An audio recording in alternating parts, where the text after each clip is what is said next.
Senhor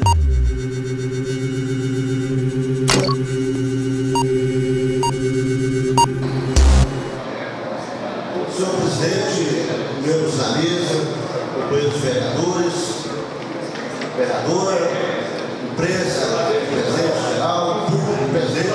os eventuais dessa casa.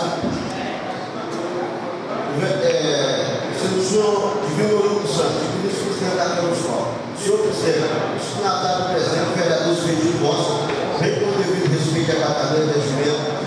solicitar no envio de ofício ao senhor prefeito municipal e ao secretário municipal de Ação Urbana, Rodrigo Rodrigues, solicitando a limpeza geral e pós-água existente em todas as escolas municipais e estaduais do nosso município, em função dos casos que com índice muito elevado